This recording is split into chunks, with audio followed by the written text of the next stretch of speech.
Let's talk about Huesera the Bone Woman, which is a film I almost had the chance to see last year at Fantastic Fest, but then I did try to do the most. I tried to do the most. This was the first film festival I ever went to cover, and it was a lot. I was very much so way over my head making these schedules and everything. If you've ever been to a film festival or anything, you know how it is. You see all of these things, and you're like, yeah, I'm putting this on there. I'm watching this. I'm going to this, going to this, going to that. And by the time you're done with your list and you actually arrive to the festival, you're just overwhelmed with how much there is to do and things you didn't even think about. So your list just crumbles and you're just like winging it. That's what happened.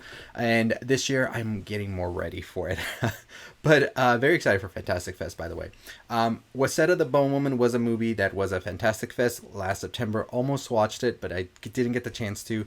We're now watching it, and it's May. And I really enjoyed this film. I did. I thought that it was great. The scares and everything here, wonderful. So very much so, you're following a woman named Valeria who is pregnant, and they've been trying for so long with their husband to get pregnant, and it's just been a very grueling whole process for it, right? So once they are finally pregnant, it would seem that that is the most glorious part of it all. They finally made it. They're going to have their child, and it's going to be happy, right? Well, that's not exactly how this movie works out. What follows next is some very haunting, chilling imagery and just some of the most, I feel, tragic story that I've seen all year. So I won't give any spoilers beyond that, but it is very much so a movie that is encompassing all I want from horror, is something very creepy, disturbing, dark, but at the same time intertwined with this tragedy. Because at the core of it all, that is what horror is best, as a tragedy full of this very dark and scary stuff. And that's what Waseda is at its core. I really enjoyed the acting here. I think everybody here was very much so on their A game when it came to it, especially the actress who plays Valeria, Natalia Soilan. I think that she did an amazing job at having this sort of like split person feel to herself, where she is riddled and very much so haunted by this scary imagery throughout her whole life, and everybody else seems to just be like, what are you talking about? And just kind of like being like, you're just overreacting, or you need to calm down, things like that. And that's the worst thing that can happen to someone like her, who is very much so saying, no, no, no, this is real, this is really happening. And at the end of the day, they're just being sort of like outcasted by everybody. So I thought that that was a very great performance on their part that they did. Story in itself, I think, is a very interesting story, filled with a lot of Mexican folklore and all of that. And I, being myself Mexican, really found myself looking into all of these things that they were doing and talking about, and feeling a sort of connection to it as somebody growing up with family and all of that, and hearing about the certain things they were doing and all of that. It was definitely a movie that I felt a connection to because of that. I will say that the imagery in here, the scares and everything, were very effective. There was one pop scare that happened that really caught me, and I'm not kidding with y'all. I jumped, and I was scared. There is a lot of this dreamy horror to it as well, and that's always something that's scary to me, because these are things that you feel, especially if you wake up in the middle of the night and you're just looking, and, when shapes don't look right, and you're just there like, oh man, it's kind of like that.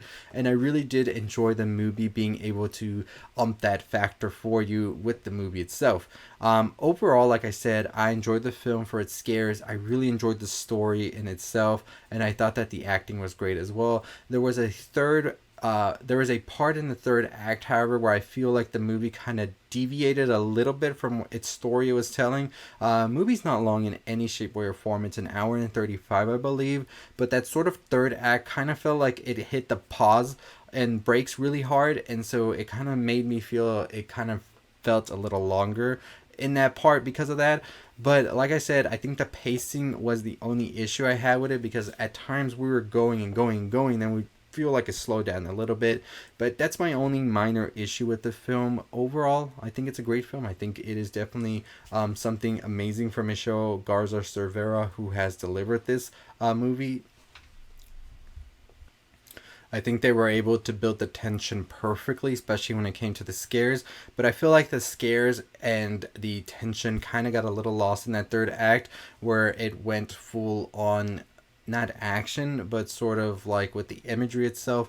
But I still think it is powerful imagery as well. But it was just that third act with a little bit of that pacing. Overall, I still enjoyed it. I still recommend it if you're looking for a good horror movie to watch, especially if you like movies such as The Babadook, if you like movies such as Hereditary, things like that. This is definitely one of those films that I feel can be put into that same category. Another film that I thought about as well watching this was Under the Veil, which was another movie that I really enjoyed as well, that had a similar feel to it as well.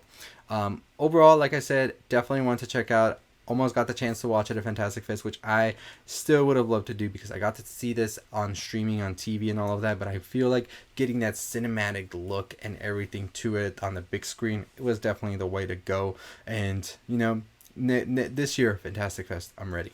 I'm going to plan out better than I did last year.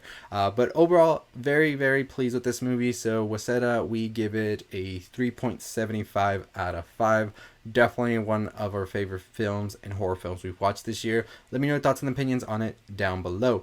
But anyways, as always, that is going to do it for me. If you haven't already subscribed to the channel, what are you waiting for? Hit that subscribe, hit that notification bell. We are on the road to 30,000 subscribers. Once we reach 28,000 subscribers, however, we will announce a giveaway winner.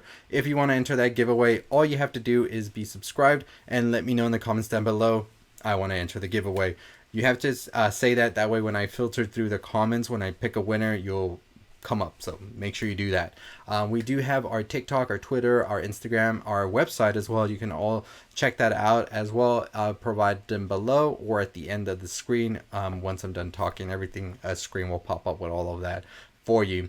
But let me know your thoughts and opinions on Huesera. Let me know if you've watched it or not, or are you going to watch it. And make sure you check out our other videos as well. We do have a video talking about the new Jonathan Glazer movie coming out at Cannes that had a rave reviews.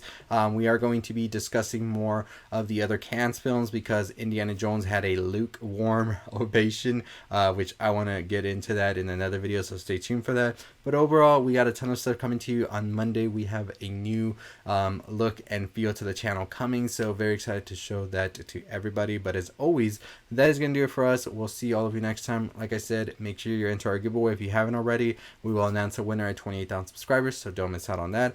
And I'll see all of you next time. At the end of the video, you'll be able to see where our TikTok, Instagram, our website, and all of that is. As always, stay safe, stay positive.